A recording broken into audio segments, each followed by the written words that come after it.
500 ఏళ్ల నాటి కళ నేడు అయోధ్యలో శ్రీరాముని విగ్రహ ప్రతిష్టాపన యావత్ అఖండ భారతం హర్షధ్వనులతో ఆనందిస్తున్న వేళ Pannala Harish Reddy Malkajgiri urban BJP district president 41 రోజులుగా సమ్మె చేస్తున్న అంగన్వాడీలపైన ప్రభుత్వం సీరియస్ అయింది. ఈ రోజు ఉదయం పూర్తిగా అన్ని ప్రాంతాల్లోని అంగన్వాడీ దీక్షలన్నీ కూడా పోలీసులు భగ్నం చేశారు. ఈ రోజు ఉదయం 10 గంటలలోపు ఎవరైతే అంగన్వాడీలు విధుల్లోకి వస్తారో వాళ్ళ మాత్రమే ప్రస్తుతం ఉద్యోగులుగా కొనసాగించాలి, అంగన్వాడీలుగా కొనసాగించాలని కూడా ప్రభుత్వం ఆదేశించింది. 10 గంటల తర్వాత ఎవరు వచ్చినా వాళ్ళని విధుల్లోకి తీసుకోవద్దని కూడా ఆదేశాలు జారీ చేసింది. 41 రోజులుగా సమ్మె చేస్తున్నారు. 11 డిమాండ్లతో అంగన్వాడీలు సమ్మె చేస్తున్నారు. అనేక సార్లు ప్రభుత్వంతో చర్చలు జరిపినప్పటికీ చర్చలు విఫలమయ్యాయి.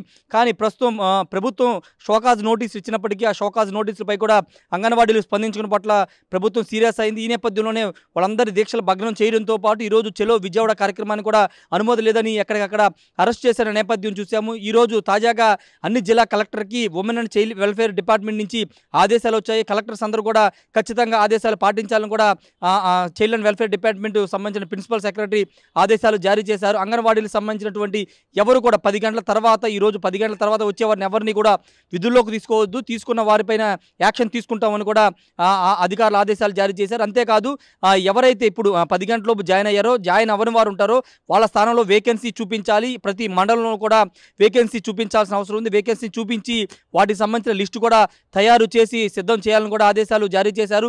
సిద్ధం చేసి అక్కడ వేకెన్సీ నోటిఫికేషన్ ఇవ్వాలని కూడా చైల్డ్ అండ్ వెల్ఫేర్ డిపార్ట్మెంట్ నుంచి ఆదేశాలు అన్ని జిల్లా కలెక్టర్లు వెళ్ళాయి.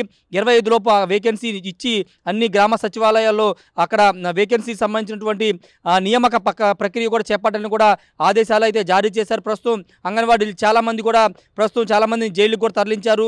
దీక్షలు చేస్తున్న వాళ్ళని అదేవిధంగా చెలో విజయవాడ వచ్చిన వాళ్ళందరూ కూడా బస్సుల్లో తరలించారు. పోలీస్ స్టేషన్ తరలించిన నేపథ్యంలో వాళ్ళందరినీ ప్రస్తుతం వాళ్ళు అంతా కూడా చెలో విజయవాడకు వచ్చారు కాబట్టి వాళ్ళని మరోసారి అవకాశం ఇస్తారా, లేకపోతే ప్రభుత్వం ఇచ్చిన ఆదేశాల ప్రకారం 10 గంటలలోపు రాని వారిని విధుల నుంచి తొలగిస్తారా, కొత్త వారికి అవకాశం ఇస్తారా, ఆ వేకెన్సీ లిస్టులో చూపిస్తారని దానిపైన క్లారిటీ అయితే రావాల్సిన అవసరం ఉంది. ప్రస్తుతానికైతే చాలామంది దాదాపు 1,00,000 పైగా మంది అంగన్వాడీలు విజయవాడకు వచ్చారు. వాళ్ళందరం కూడా తరలింపు ఎక్కడికక్కడ అరెస్ట్ చేసి తరలింపు ప్రక్రియ చేసిన నేపథ్యంలో వాళ్ళు విధులకు హాజరే కాలేరు కాబట్టి వాళ్ళ విషయంలో ఎలాంటి నిర్ణయం తీసుకుంటారో చూడాలి. మరి అంగన్వాడీలు 41 రోజులు వెనక్కి తగ్గకుండా వాళ్ళు ఆందోళన చేస్తున్నారు, సమ్మె చేస్తున్నారు. రాత్రి పోవాలనగా విజయవాడ ధర్నా చౌక్లో వాళ్ళంతా కూడా నిరసన తెలియజేస్తున్న నేపథ్యంలో ఇప్పుడు ప్రభుత్వం ఇచ్చిన ఆదేశాలకి దిగి వస్తారా, లేదా ప్రభుత్వం ఆదేశాలను పట్టించుకోకుండా వాళ్ళ సమ్మెను కొనసాగిస్తారా అనేది చూడాల్సిన అవసరం ఉంది. కానీ ప్రభుత్వం మాత్రం చాలా సీరియస్గానే అంగన్వాడీ విషయంలో ముందుకు వెళుతుందని చెప్పాలి. ఎందుకంటే అంగన్వాడీ అడుగుతున్న డిమాండ్ విషయంలో న్యాయం లేదు. ఎందుకంటే అధికారంలోకి వచ్చిన వెంటనే పాదయాత్ర ఇచ్చిన హామీ ప్రకారం అంగన్వాడీల జీతం హెల్పర్లకు సంబంధించిన 3,000 ఉన్న జీతాన్ని 7,000 చేశారు. ఇప్పుడు 7,000ని 13,000 చేయమనడంలో అర్థం లేదని ప్రభుత్వ ఆర్థిక పరిస్థితిని అర్థం చేసుకోకుండా కోరికలు కోరుతున్నారని కూడా ప్రభుత్వ సలహాదారు సజ్జల రామకృష్ణారెడ్డి కానీ మంత్రి బొత్స కానీ సీరియస్ అయిన నేపథ్యంలో ఇప్పుడు అంగన్వాడీ డిమాండ్ల పరిష్కారానికి ఇది సమయం కాదు. కొత్త ప్రభుత్వం అంటే ప్రభుత్వం జూన్లో అంటే మళ్ళీ అధికారంలోకి వచ్చిన తర్వాత జూన్లో అంగన్వాడీలు కోరుతున్న డిమాండ్లన్నీ కూడా పరిష్కరిస్తాం, హామీలన్నీ నెరవేరుస్తామని చెప్పినప్పటికీ అంగన్వాడీలు వెనక్కి తగ్గలేదు.